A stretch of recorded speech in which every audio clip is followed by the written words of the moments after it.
Ciao guys, welcome to another episode of the Personal PR Show. And today we're here with Ivona to talk about, let me read the title, the official title of this lovely conversation, how to establish yourself as a keynote speaker with entrepreneur and thought leader, Ivona Fluda. Do you say Fluda in Polish? Exactly. Polish? Perfect. Yes. Ivona Fluda. Okay, perfect. Yes, we've got the pronunciation, guys. Ivona, welcome. How are you? Thank you so much. Thank you so much, Jessica, for having me. I'm very excited about this conversation today. I'm good. We have finally winter, so everyone is happy, right? Finally winter. Are you a fan Yes. of winter?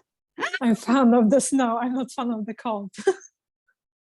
Okay. So did you notice that she's a creative, right? Of course. But she's not a fan of the cold, but she's fan of the snow. Of course, because the two things don't go together. Creative that she managed to separate, to divorce the cold from the snow. Can you believe that? Nobody had managed before. This is what creativity is all about. Creativity is everything, as Ivona says. Right? You always say this. Every time I meet you, you say creativity is everything. What do you mean? Thanks for this question. It's kind of, for me, it's very much related to the creative mindset. You know, when you have the mindset of creation, everything what you are doing with the, with the heart, with the mind. So I would create something. I create something because, I want to establish something, because I want to support someone, because for whatever reason, the word creation, or to be creative, it's already having this very optimistic approach towards life and everything what is happening. That's why I say creativity is everything. The quite opposite of that, mentioning snow and cold, right, is distraction. So if you're a fan of distraction, go ahead, but that's not me. I'm more on the other spectrum, saying that creativity is everything. I truly believe that every single person is intrinsically extremely creative, and we just need to learn to tap into our creative powers. Oh yeah, definitely. Absolutely. By the way, we talk about innovation a lot here on the show, and in general, I talk about a lot about innovation, like whenever I talk about public relations and thought leadership, especially. And I talk less about creativity than about innovation. So my question to you now, very spontaneously, is what is the difference between innovation and creativity? That's a good question. Well, define innovation, right? Exactly. Well, I can tell you how innovation is understood. Maybe let's put it this way. So very often people think that, okay, if we have a cake and we put a very beautiful organic cherry on the top of the cake, that's innovation, right? But we don't consider that the whole cake is just full of very unhealthy ingredients. And basically, when you eat the cake, the small bio or organic cherry really doesn't help you. So for me, innovation would be to take the cake, disassemble it completely, have a look at all of the ingredients, and checking if it is worth it, if the ingredients are the right ones for the innovation. Or at the end of the day, also, we need to ask ourselves, do we need the cake? Maybe we don't need the cake at all. And so that's how I describe innovation for me. I think innovation exactly the same way as creativity is extremely misunderstood, and there are lots of misconceptions around this. We talk a lot about innovation in Switzerland. I can beg you, most of the things we're doing are zero innovative. But further to the country, I love how these things are also described, right? Because you can, of course, have the same as for creativity. You can have, of course, different approaches toward innovation. But putting an organic cherry on top of the very unhealthy cake is not an innovation, not for me. So creativity on the other spectrum, there is no innovation without creativity. You really need to think differently outside of your box to innovate and to create something different in the world. That's why, I think innovation is very much the real innovation is very much dependent on creativity and creative skills. Yeah, absolutely. Wow. And I don't know if it's only me, but sometimes, I have the feeling that innovation is coming from all of these tech people, right? Especially, when we think about innovation, a lot of times we think about tech and, software engineering and AI and so on, right? But then if you look at these people, I mean, of course, there are exceptions, but, they're maybe nerds that don't seem to be very creative, like they wouldn't be right. Exactly. So this is a misconception as well. And I see it and I call myself out. I'm very, very biased. But at the same time, I don't think I'm the only one that thinks this way. Like these Mhm. people, they don't look creative at all. They look logical, right? So there's maybe it's a misconception of mine as well, but you know, I've always thought that there are two categories of people. Of course, there is always a spectrum, but also when we talk about the left side of the brain and the right side of the brain, one seems to be more dedicated to logic and the other one to creativity, right? So it's funny to know that most innovation these days actually comes from logical people in tech. Well, it depends. I need to question a few things here or challenge a few things. So first of all, I read something very beautiful. There is no such a thing like distinction between neurologically between the right and the left brain parts. I don't know. I just read recently that, you know, it's actually a bias and a bullshit. It's just for people to understand the very complex brain a little bit easier. I can tell you how it's in my case. You know, I'm coming from both sides because I studied geography and German language. So I studied basically science and arts. And, you know, one of them, so geography is extremely analytical, you know, straightforward subject. German language too, but, you know, you have more this, let's say, artistic, to put it in the box, artistic way of thinking. And languages, of course, require different ways. Different skill sets, right? But what I wanted to say about this, of course, it's very easy for us to put things into boxes and this type of perspectives, right? Because that's how we understand and categorize the world. And that's how our brain also makes it easier for us to really remember things. Nevertheless, there are, of course, tons of exceptions out of this. So yeah, tech people can be considered whatever, but honestly, there are lots of amazing tech people who are not even visible on the market or in our environment, but they're amazingly creative, and we cannot take that from them. And in general, I believe that you know, every person is creative, and not just artists. I think that's the biggest misconception we have about creativity is that just artists can be creative, or you poor artist, you know, you are sitting here just painting or drawing or writing, oh, you poor girl or poor boy. But actually, you know, all of the other professions like science, like scientists are extremely creative. They have to be. Engineers the same, you know, architects the same. So it's not just for artists, it's for everyone. Oh my God, this is very relieving to me because, for example, I hate everything that is manual. I just can't be bothered, right? I can't even do my hair, right? I can't even do makeup. I can't even bother to do that because it's manual, right? And I'm constantly in my head, and and a lot of times I think, or maybe other people think, that I'm not creative because I'm in my head so much, but actually I create a lot of new concepts and ideas and connections and so on in my head, right? So yes. I think that is the degree of creativity there as well, right? Regardless of the dimension where you express it, right? Yeah, so I love that. Thank you for the precision. You're welcome. Please, I won't forget. I think, you know, of what you just mentioned right now, of course you are creative, and the reason behind is because you have a very well developed creative cognitive muscle, right? So if you come up with complex concepts or any concepts or new, very novel ideas, you're extremely creative, and there's no question about this. Absolutely. Wow, I love that. But Ivona, we're here today to talk about you as a keynote speaker, traveling all around the world, giving keynotes and getting paid for it, like in a paid capacity, right? So this is today's topic. And we will continue talking about creativity because, I mean, the expert, you are the thought leader, you really recognize authority in the field of creativity. So definitely this is something that we'll talk about again in a few minutes.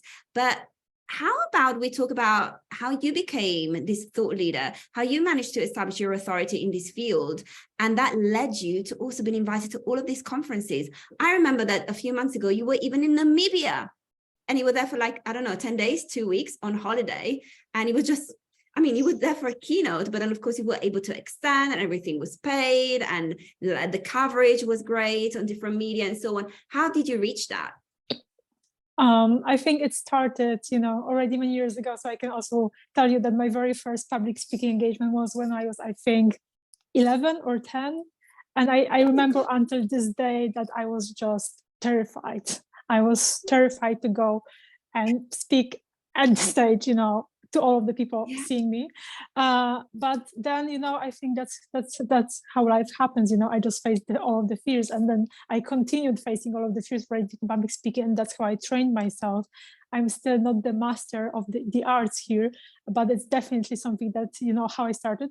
But I can tell you, know, when I with me speaking about creativity, marketing, creative leadership, all of these very important topics, the topics that are very close to my heart. I started actually a few years ago, where, you know, I just decided, let's say life brought me to a different dimension, and I had to, and I basically hit the wall to some extent, and I had to reestablish myself. And I just realized again, you know, creativity was always such a huge part of my life, but I have never considered that really very deeply. So that's exactly how I started. I started to read a lot about this, do crazy research around, you know, creativity, creative skills, manual and cognitive creative skills. And then I also started to write about this, and I started to, you know, write also on social media about this. And especially in the last few years, I also, thanks to social media, just to make clear, I got invited to speak at the events, to speak at the on the podcast, to give, you know, to write articles about creativity in different dimensions, and that's how it started, actually, really from purely experimentation, I would say, you know, purely focusing on something I'm very passionate about and talking about this to everyone that I meet, actually. So it can get very boring at some point, right? But I just love this topic, but also then creating, you know, using my creativity and creative skills and creative tools that I have learned and developed and created in general in my work as a marketing consultant, in my work as a public speaker, but also then, you know, developing digital platform with these skills and doing all of the stuff that I do all around, you know, in my business. I want to acknowledge you for having managed to create this reputation about yourself, because myself and everybody, we just associate you with creativity. It's like Ivona, creativity, Ivona. You think of Ivona, like both ways it works. Like in the circles where we operate, right? All the people that we know, the entrepreneurs that we know and so on, they all know you for creativity. So well done, because you really managed to build the reputation that you wanted. Awesome. Number one. And number two, you mentioned that you were able to attract all of these speaking opportunities through social media. And you also, by the way, you're not just a creativity thought leader about creativity, but also you are a digital marketer, right? So how were you able to bring these two fields together? How were you able to, through marketing, to create opportunities for yourself as a public speaker? Thanks for this question. Of course, you know, most of my speaking engagements actually came from through social media. So far, not all of them. There are also, of course, other channels that you can reach people. But I can tell you, creativity is a very useful tool, or the creative mindset, I would say, is a very useful tool, because there is always, or, you know, most of the people, just to generalize a little bit on my end, would fear to put something on social media that it's not, you know, not kind of, let's say, 100% accepted, right? Or is something novel or something that they're just curious about, but they're not sure yet. So I started to do that. And there, at some point, I was just like, you know, at the very beginning, especially, I was really hesitating writing about this. But I was like, well, what can happen? Nothing. So I published, right? And then I published again and again and again. At some point, I just created this vibe around creativity that people actually started to write to me and ask me about this, and ask me about, you know, what I'm doing in this field, how I'm doing that. Could I give them some consultancy in this field? Oh, by the way, because as I mentioned, and as you just mentioned, you know, I'm also a digital marketing consultant. So I started to consult people on this. So it's basically combining both fields. And creativity here is very useful because, for me especially, because I always say that there are 3 golden rules of creativity that I always follow. So the first rule is every idea is a good idea. So from the beginnings, right? Every idea is a good idea. There is no such thing as bad ideas. The second rule for me is even the sky is not the limit. Well, who actually has said that, you know, has said that the sky is the limit? Like, excuse me, maybe even the sky is not the limit. So for me, always, even the sky is not the limit. And then the third one is trust. And usually when I run workshops or speak at the events, I say, you know, in this time and space, trust is very important. So what happens here stays here. On social media, of course, that's a bit different. Because what happens there is just it can be just everywhere, all around. But here, what I understand under trust is the trust in myself, my abilities, and what I'm bringing to the world, what I'm publishing is actually of value to other people, or can be of value to other people. That's why, that's for me the combination between how I understand creativity and, of course, marketing. Consultancy is a little bit different part, but I can tell you when I create strategies, because I also work strategically for different brands, when I create marketing strategies for different brands, the creative tools I have here in my, in my toolbox, they are just fantastic because, I don't have degree in marketing, but because of that, I'm not biased on based on whatever knowledge and books I have read. But I just learned all of the skills on the way while practicing them. So all of the strategies that I deliver to my clients are automatically just so much different than from the book. They're just different stories. And thankfully, 99% of them were so far really successful. So I'm very happy about this. 99%? I think so, yeah. Rate. Oh my God. Yeah, guys, work with Ivona. I don't know, like 99%, who can boast such a high success rate? I don't think anybody can, especially in digital marketing, where you can't control everything because it's not a science. It's also based a lot on psychology. We'll never know how people will react. Like you kind of predict, but yeah, you will never know 100%. Wow, well done. Wow. Absolutely, yes. But that's why what I believe also in, adding to the 3 golden rules I just mentioned around creativity. With this type of mindset, when you create a strategy that is completely different than any other strategy from a digital template, of course, your odds of success are way higher. Yeah. And that's for me very important that, we don't need to go the one way that everyone is going. And I'm absolutely aware of, all of the digital tools changing their algorithms and all of the technical parts of the tools changing all the time, but still we can play around this. And I think the most important thing is around, and I think in marketing, in life, in creativity, just to experiment. And I always say to people, look, we just run this very crazy sprint. We just run this experiment and we will see. But we will do just everything what we have in our hands to make this happen. And when we do that, and when we also are able to learn from that, I think that's also a very important component. When we are able to learn from what we just have done, what we just experimented about or on, then of course we can make better informed decisions for the next experiment. Absolutely, definitely. Wow, I love this. And so we've been talking about how you get opportunities, let's say inbound. So it's inbound traffic of opportunities that you get because you have this great social media presence. As a digital marketer, you know how to, basically strategize your online presence. And that brings in leads, so to say, that, basically people reach out to you because they want to work with you and they want you to speak at their conferences.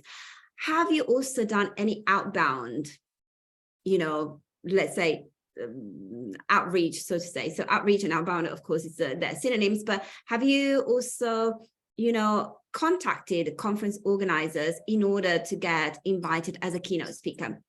Or can you both, no, I only get invited, I can't be bothered, I don't look for opportunities? Of course, I look for opportunities. I'm super open. I welcome all of the opportunities, especially for next year. I'm very happy to invite and welcome all of the opportunities. Maybe I did that like in 2 cases. I don't remember. But I don't do it, really. That's probably something I can learn from you, doing it really strategically, sitting down and sending off my portfolio, my speaking portfolio to all of the conferences. That's a good point. I will definitely consider that for next year. You're speaking reel. You speak a reel. Yes, exactly. Do you have a speaker reel? No, I don't have a speaker reel, but I have a speaker portfolio. So that's a great idea. I need to, I think it's a speaker reel. And also, not that you need this stuff. Maybe you need it to either amplify what you have been achieving, but you already have been achieving amazing results. So of course, what you have been doing has already been working. And yes, but do you have a speaker kit? You said a portfolio, right? So I have a portfolio. Right. So it contains maybe like the topics that you usually discuss and the names of your speeches. Yeah. How many do you have? Let's talk about that because it seems to work because you've been using it. So how is your, let's say, speaker kit or speaker portfolio structured, that document? Is it a PDF? It's a PDF, yes. And what are the sections? So there's, short information about who I am, what I'm doing, and what is the magic behind what I'm doing. the topics I'm focusing on, and the list of the keynote speeches that I have been delivered so far. That's cool. Probably with links as well to YouTube or so where the speeches are available. Okay, that's amazing. Or to the, yeah. Yeah, that's awesome. Yes. And what would you recommend for people who would like to just start? Maybe they haven't, had an opportunity for a keynote speech yet. They would just like to start. What would be the first, let's say, 2 or 3 steps that you would recommend to them? That's a typical marketing question. Of course, I can tell you. So usually when I have this case on the table, there are 3 questions I always ask. So what's the main topic you would like to focus on? Because we know there is so much noise, right? You basically choose from the abundant pot of ideas of what you can talk about, or it can be based on your expertise, but it can be something completely different, something completely new that you would like to discover, and you want to establish your speaking career based on that, right? So what's this one? And then there are 3 why questions. So the first why question is, why is it important for you personally? Because it can be whatever reasons that are, it really doesn't matter, but you need to know for yourself why you believe and why it's in this particular topic and why it's important for you personally. The second why is it important for, for example, for the conferences, for the audiences you are going to talk to, so why it's important for them. And the third why question is why it's important for the broader audience, which means why it's important for the world, how we are going to, impact the world with this particular topic, for example, right? So that's the questions. And the last question is around how, so what are you going to do with this now? So you have all of this information, and say, based on that, you can also create like a very short portfolio or very short, description of your speaking services. And then, how it's, okay, what you are going to do with that. So are you going to write about this on LinkedIn because you want to establish yourself on digital marketing, on digital media, right? Or are you going to send portfolios to potential conferences? And you just mentioned you can do that too, right? Or you can start approaching people that that organize our conferences. Maybe they would be interested in you speaking at this particular about this particular topic. But I think what is very important, especially at the very beginning, and that's what I have been doing, to be very to understand also as an experiment.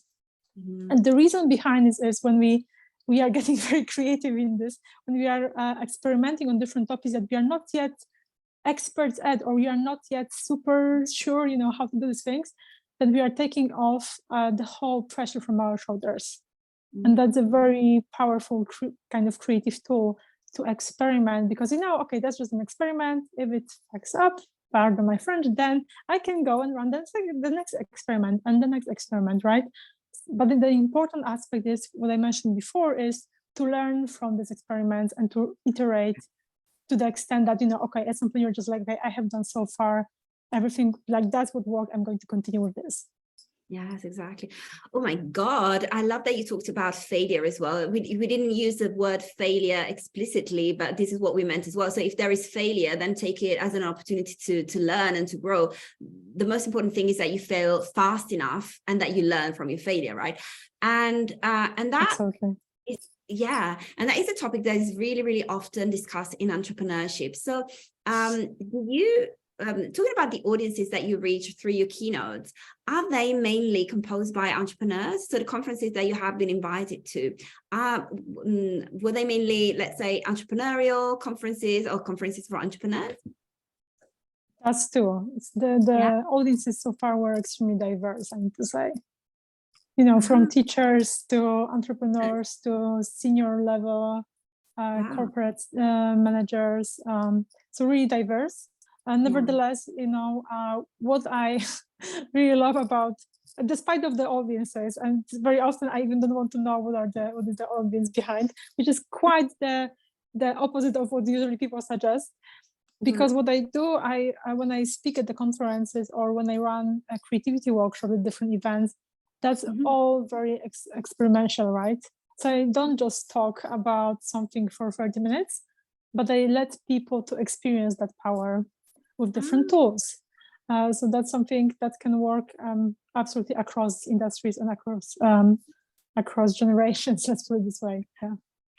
That's so cool. So basically, when you talk with different audiences, then of course, in a way, you do adjust your message a little bit, of course, because we always have to remind the person that is in front of us that we're talking to. But at the same time, you have this modality, which is like really, really practical and experimentation as well, that at the end of the day, it doesn't matter that much which industry that person is from, right? So that's perfect. Absolutely. Also, because imagine creativity is an overarching topic, right? It really covers or can cover all of the industries because it's such an important tool to really create anything in the world. So, yeah. That's cool. That is awesome. Yes. Now, I had a couple of notes. You can know, guys, that I never do notes, but I did do in this case. So I wanted to ask you, because I've heard you talking about creative leadership in different circles. So I was like, maybe we can talk about it in this setting as well. It could be interesting for our audience. So what is creative leadership, Ivona? Okay, that's a perfect question. So I know there are tons of different types of leadership, right? But creative leadership is like creativity plus leadership for me, which basically means what I do with that, I guide teams through different creative processes so they can, instead of, for example, speaking for 2 hours about a challenge that they face and they have at the table and it's very urgent, I guide them through a creative process where we use different creative tools, and at the end of the process they have the answers at the table. And it's not talking. We mostly don't talk, like we talk very little. But creative leadership is, I can tell you how I understand leadership in general. And for me, leadership or any type of leadership can be authentic leadership, it can be creative leadership, it can be whatever leadership you please. It's very much related to self-leadership, how we lead ourselves.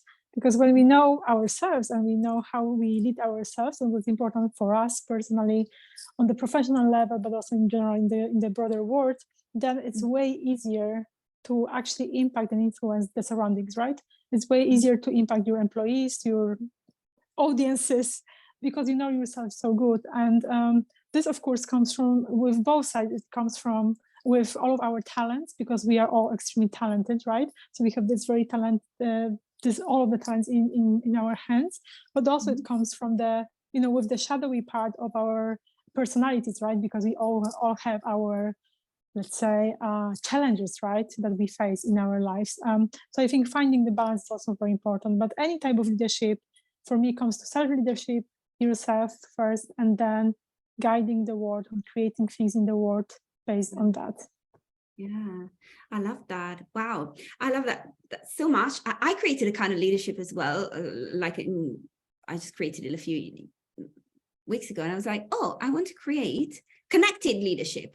Or I don't know, maybe I called it connected leadership. Like, because at the end of the day, if you are a super connector, if you're a network, no, actually you have to be a connector, and especially a super connector.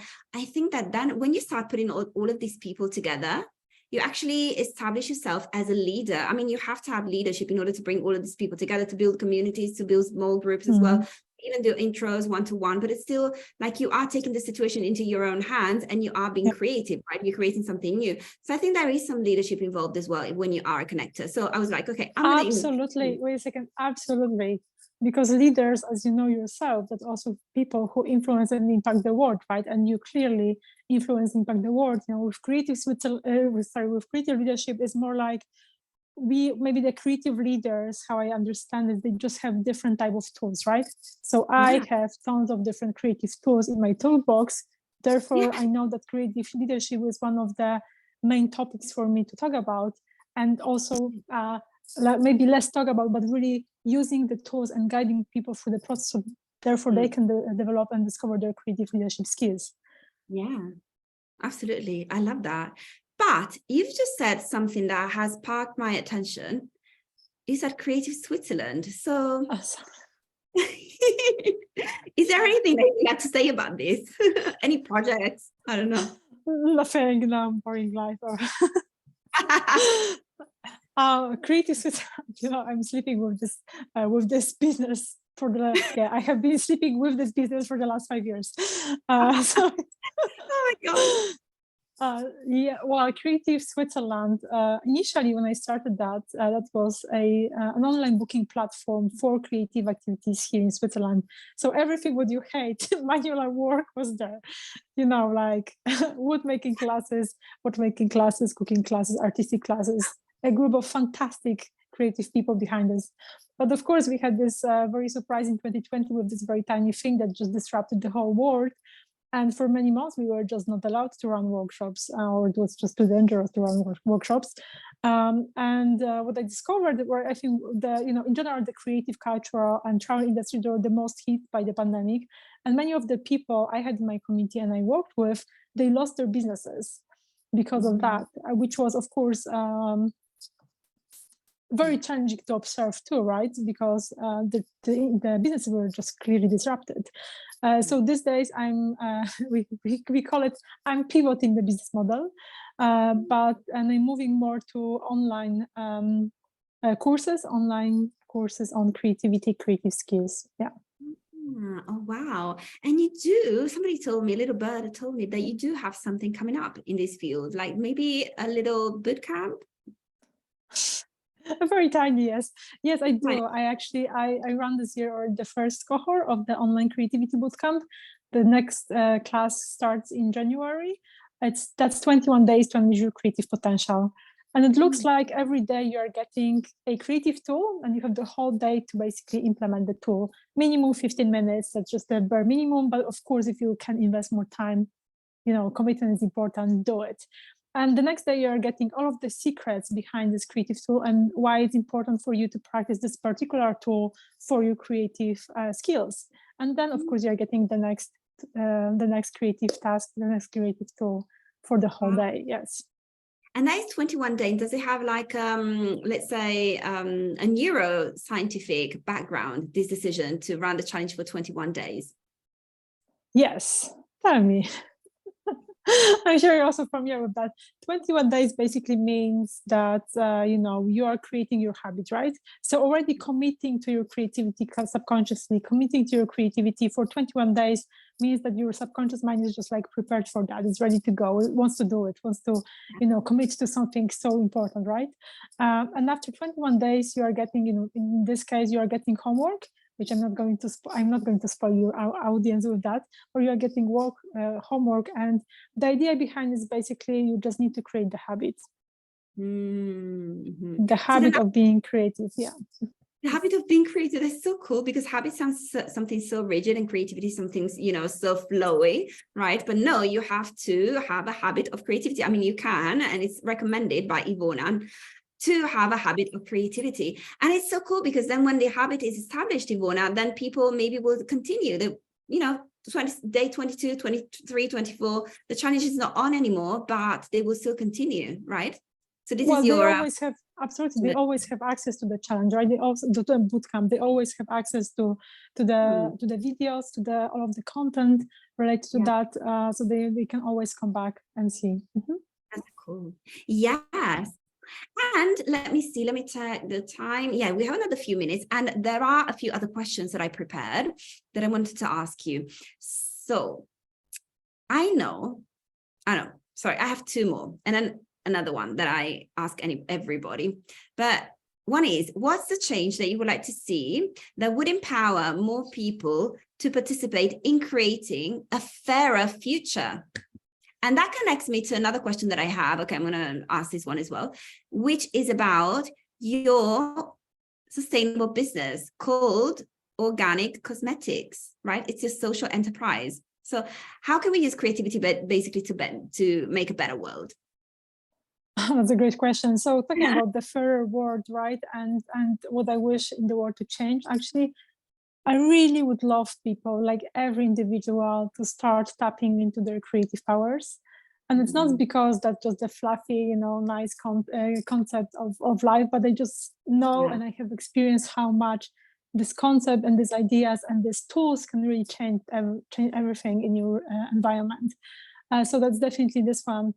And just to kind of give you a short background on that, like all of the people, if not most of the people, went through a very non-creative schooling system that basically, have destroyed the creativity in general, because creativity is unfortunately not yet really supported in our schooling system. I was that case too, but at some point I had to face myself, which I resisted for a very long time, but I did that. I had to face myself. I had to face my past, if you wish.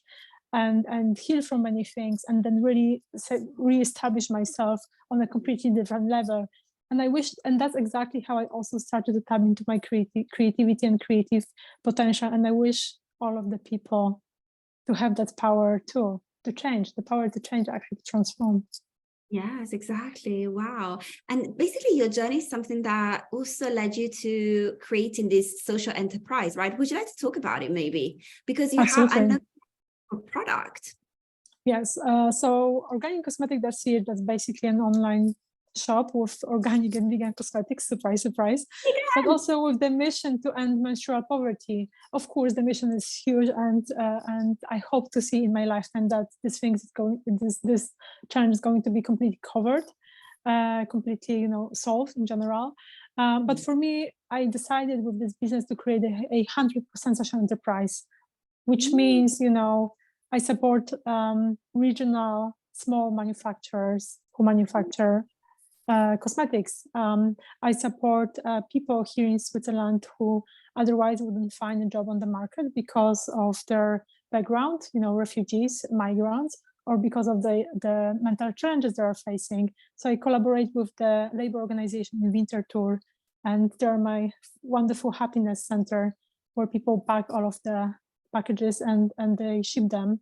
But the third part, which I think it's kind of something that really speaks to my heart directly, spoke to my heart when I started that, was that I support women and girls who suffer from menstrual poverty. And this is a huge challenge. There are 500 million people around the world who don't have access to menstrual products every single month, which means automatically, unfortunately, that they cannot go to schools, they cannot go to work, they miss out all of the opportunities. And I think it's a sick situation in such a wealthy world not to give girls and women the same access, right? The same opportunities because they're girls and women. So I decided to support an NGO based here in Switzerland with operations in Zimbabwe, and up to date we could support over 500 girls and women over there with products, but also with education in this particular field. So that's for me. And the fourth thing that I think is also very important is raising awareness on the importance of our skincare. I know we have lots of beautiful vegan and organic cosmetics in our markets, and to challenge the industry a little bit, I can tell you we shouldn't use most of them. But it's very important for individuals to be aware that you have a choice also to choose from really good, really organic, and really organic, really vegan cosmetics, and not from something that's very often is just toxic, right? Because all of the things that we are putting on our skin, they go to our body, to our organs, and they influence our system. So I think it's very important to raise awareness also on this topic. Oh my God, yes, definitely. This is one of the reasons why I don't do makeup, definitely. And wow. I can just tell you, I used all of my creative tools to create this business, Yes, exactly. I came up with these ideas because of the creative tools, yeah. Exactly. So you put all of your creativity at work, and you created, one of the things that you created is this amazing social entrepreneurship. But my question was going to be, because the main angle of this conversation is you being a keynote speaker, and we've established that you are a keynote speaker, like recognized keynote speaker, recognized expert in the field of creativity all over the world. And that's why you get invited to so many conferences. But to me, you could actually be a keynote speaker about also social entrepreneurship. Right. So my question is it something that you've done already, or is it something that you plan on doing maybe for 2023? Because now everybody's fantasizing and planning 2023. Is it something that you have in mind to really create impact there as well? I haven't, well, let's put it, I haven't done that yet very specifically, but I need to say I mention this story always. When I have a chance to talk about organic cosmetic.ch and the impact that we have had so far, I always mention that because, I think we live just in a very privileged world where we can make the choices, we can decide how we are running our businesses, we can decide, how we disrupt less or more the industries, and how we truly bring forward, the work that needs to be done to really improve lives of people. And for me, in today's world especially, there are no excuses, especially in the Western world, to say we don't do it because, we cannot lose the money. It's rather the way of, we need to change the ways of thinking that we have around entrepreneurship, social entrepreneurship, and the impact that our businesses have in the world in general. Yeah, absolutely. Oh my God, I love that. And at the same time, unfortunately, we are approaching the end of our conversation. But before that, Ivona, I do have one last question that I ask everybody. And sometimes I get silly answers because the question is to be interpreted as silly as it, of itself. But let's see what you come up with. So, Ivona, what is a question that I haven't asked you in the past 47 minutes, but I should have asked you?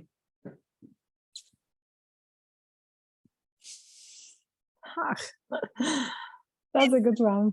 This is where your creativity gets to shine. Yes, now. I have too many of them right now.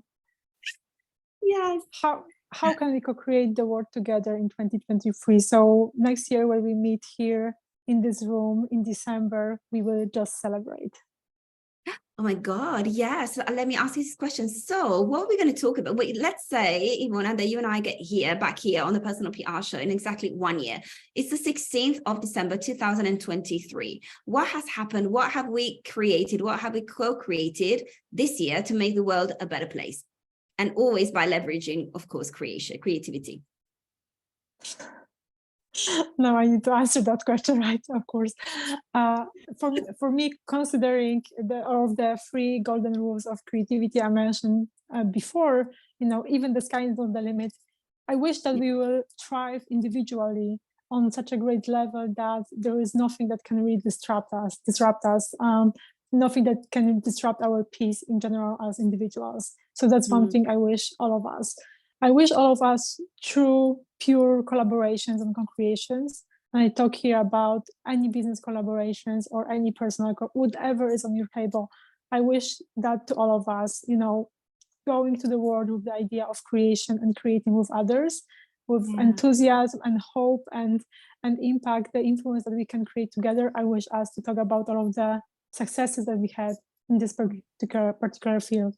I wish for me personally to establish myself even more as a keynote speaker, to get fantastic clients with whom I can create and co-create project strategies, whatever the world brings to us and whatever we decide to co-create.